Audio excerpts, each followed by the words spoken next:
was, quote, vengeful to sign with San Francisco so he could play the Seahawks twice a year. Now he's taking shots at Pete Carroll, saying his coaching style is better for college football. Let's take a listen. It was kind of philosophical on his part. You know, a lot of us have been there for 6, 7, 8 years, and his philosophy is more built for college. You know, just 4 years, guys rotate in, rotate out. And so, you know, we had kind of heard all the stories. We had kind of heard all this, you know, every story, every funny anecdote that he had. And, you know, and honestly, because he just recycles them. And they're cool stories, and they're great for team chemistry and building, et cetera, et cetera. But we had literally heard them all. We could recite them before you even start to say them. We're joined by Fox NFL analyst Greg Jennings. Welcome, Greg. Good morning. Morning. Good morning. First, Shannon, does Sherman have a point? Yeah. I mean, everybody knew that Pete Carroll had great success in college, and he brought the style with him to Seattle. Pete's a rah-rah guy. Pete's liable to put shoulder pads on and pads, and on special teams, he'll run down there with the team. We know Pete Carroll is rah-rah, but that rah-rah won your Super Bowl. That rah-rah got you to another Super Bowl. This comes off as being sour grapes, Skip. We know how this works. This is how it works. The way the NFL is set up now, you identify a quarterback, you get him on a rookie contract, and you can build around him. So you win as much as you can, as long as you can. And then they're going to have to start breaking this up. What happened with Pete? Pete just coming out of college, you look at his draft. Russell Okung in 210, and then he also gets Earl Thomas. And then you get Richard Sherman, and then you get Bobby Wagner, you get K.J. Wright, you get a Malcolm Smith, you get a Cam Chancellor, you build, because like Jimmy Skip, you know this, Jimmy Johnson, the Cowboys, he's coming from college, all those players that are good, he tried to recruit them, he got an opportunity to see them up close and personal, so Jimmy was just knocking it out the park, bang, bang, bang. Same thing with Pete, but this comes off as sour grapes because you're no longer there. You understand, Rich, I believe they tried to trade you, Richard, when you were 1,000% healthy. They were trying to move on. Did you actually think they were going to let you have $11 million coming off an Achilles injury? No chance was that going to happen. But the days of the 70 Steelers, Skip, that's over. When Jack Lambert and Mel Blount and Joe Green and all these guys, they stick for one team. They couldn't leave. Now players like, okay, I've won. I'm going to get this big payday. Well, you're paying Russell Wilson $19 million. You got Richard, and they paid him as long as they could, Skip. Think about it. They kept this team together as long as they possibly could. I agree. Now it's over. Yeah. But, Skip, they never did. You talk about these stories in college, they never got over 49. They were never going to 49. They should have started dismantling by then because they never forgave Pete Carroll for that moment. That's what this is about. Yeah, Super Bowl 49. Yeah. But this just comes off as sour grapes. You're on another team. You've moved on. Let it go, Rich. Let it go. I laugh because I've been where Richard Sherman is. I've had that moment where I'm out and then I'm picked up and then I feel like he feels. And he has a point. He does have a point about Pete Carroll and his style. But to your point, it does work, and it has worked, and it's been proven to work. But this is no different anywhere else in the NFL. This is no different anywhere else in the National Football League. You said it. You get your quarterback, you build around them, you build with youth, and you sprinkle veteran guys around them. You try to win when you can. And once their salary becomes too much and an injury may happen, then it's time to move on. And with Richard Sherman, like I understand because I've been there. When you have invested so much of your blood, sweat, tears, your Achilles, you've done everything. I mean, this is a guy who feels like they lost the Super Bowl because of their head coach. Yeah. Not because of their play, right? Because of their head coach. Yep. So of course he's going to feel like this. Of course, when you're the one that's on the outs, you're going to look back and now have everything to say.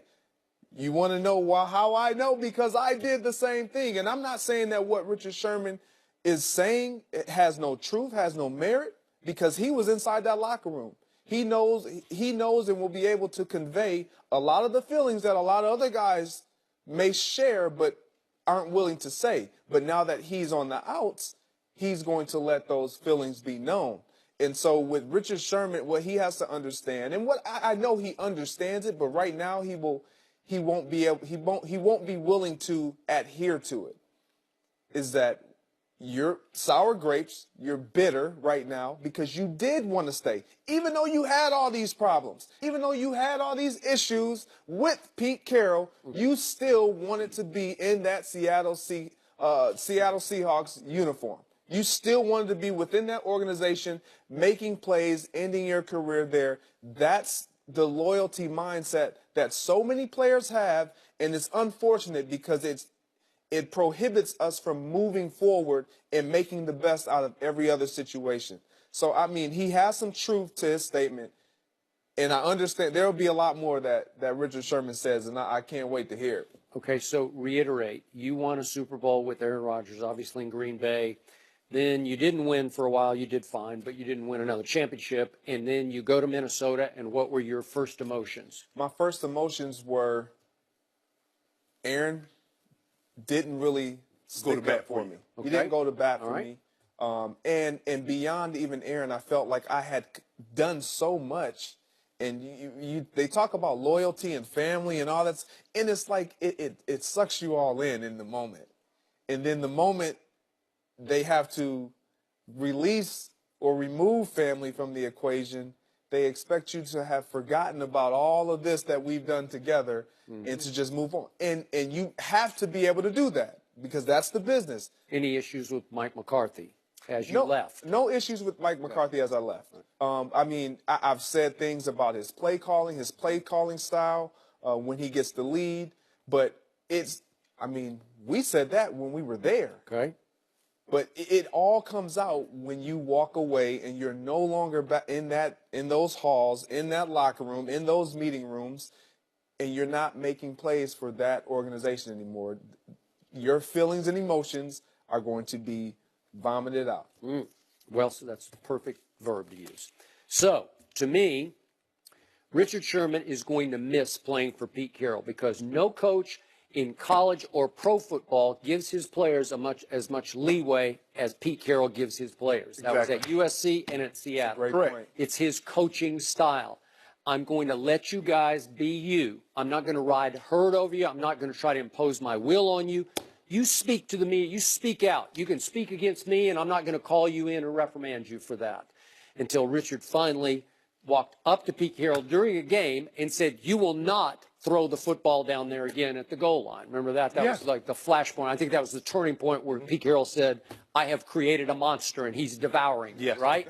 So after a while, you empower the players to a point where if you lose, they're going to turn on you because you've allowed that to happen. Giving them that voice. Yeah, like you talk about Jimmy Johnson. There is no way in those years I covered those Cowboy teams, anybody would dare cross Jimmy Johnson, especially during a game publicly, because their butt would be out the back door as fast as you could snap your finger. I couldn't imagine somebody like, Mike, you will not call that play again. You will not call that. What? Huh?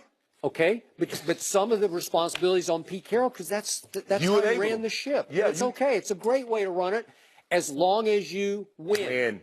And as long as they just beat the stuffing out of Peyton and your Broncos, they were flying high, man. That same college speech. Yeah. That same college anecdote. Sounds good, doesn't it? Oh, it's funny. And this is what makes the Patriots run so impressive. Yep. You look at what Seattle was able to do in a 4-year time span, and then you triple that with the New England Patriots. But let me tell you something, Rich. That college style, that rah-rah, those anecdotes, those speeches, those meetings, when you're done, it's going to have you on the Hall of Fame ballot. That's what that coaching style will have done for you. That's true. That's why I say he's going to miss that, because he's going to look back fondly on these. There's some great times. Skip, they didn't re-sign me. Denver didn't re-sign, yeah. Skip, I was not upset that they didn't re-sign me. That's not why I was disappointed with the Broncos. I was disappointed that they thought they could win games equally without me. You do realize I'm like a 4-time All-Pro in a 7-year span, 7 consecutive Pro Bowls, 3 1,000-yard seasons, and you like, okay, we good. I said, okay. Boy, hey, you know, hey, I do that, LeBron. You know, LeBron. You know, LeBron be doing that all the time. That skill. He does that. Oh, I said, okay.